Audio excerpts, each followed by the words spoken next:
ओम श्री गुरुवे नमः।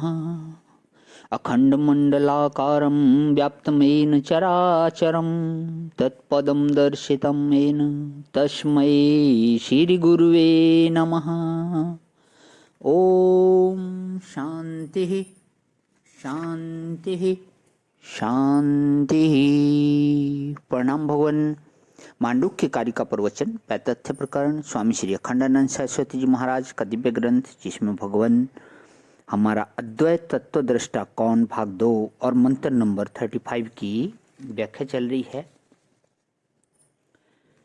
Page number 448 से ले रहा हूँ आगे। कई लोग नर्वस हो जाते हैं, माने नाड़ी बस में हो जाते हैं। दिमाग की एक नाड़ी होती है, वह जरा कमजोर पड़ जाती है तो उनके झट आंखों से आंसू गिरने लगते हैं।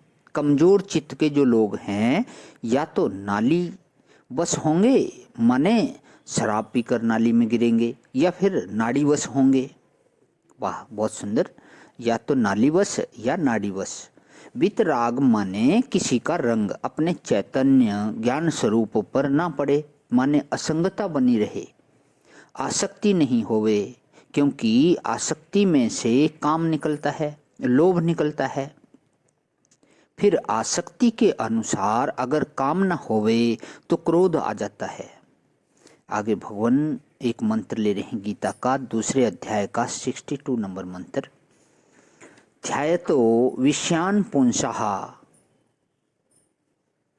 संगः तेषु उपजायते संगात संजायते कामः कामात क्रोधः अभिजायते।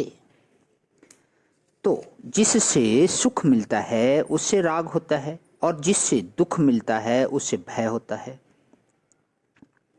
तो राग और भय दोनों एक साथ चित्त में रह सकते हैं, माने वैसे तो एक क्षण में राग और एक क्षण में भय हो सकता है, पर दोनों एक अंतःकरण में रह सकते हैं। कैसे? किससे राग है वह कहीं जिससे राग है वह कहीं छूट न जाए, जिसके लिए भय होगा वह कहीं नाराज न हो जाए। राग और भय दोनों एक चित्त में रहते हैं। अच्छा, भय के साथ क्रोध भी रह सकता है। जिससे डरते हैं उसके ऊपर क्रोध आवेगा, लेकिन राग और क्रोध दोनों एक अंतःकरण में नहीं रह सकते। राग और क्रोध परस्पर विरोधी हैं। युगपत माने एक समय एक साथ एक ही अंतःकरण में राग भी होवे और क्रोध भी होवे, ऐसा नहीं होता। राग और दुख का विरोध नहीं है। रागी आदमी रोता हुआ हो सकता है, और एक रागी आदमी भयभीत डरा हुआ भी हो सकता है। एक भयभीत आदमी क्रोधी भी हो सकता है, एक क्रोधी आदमी भयभीत भी हो सकता है। परंतु एक ही हृदय में राग भी हो और क्रोध भी हो, सो नहीं हो सकता। क्रोध तो रूखा है और राग गीला है। राग रसात्मक है और क्रोध कटु है। परमात्मा का ज्ञान प्राप्त करने के लिए अंतःकरण में से राग, भय और क्रोध निवृत्त होना चाहिए। जिसको स्वर्ग का राग है उसको भी परमात्मा का ज्ञान नहीं होगा। जिसको नरक का भय है उसको भी परमात्मा का ज्ञान नहीं होगा।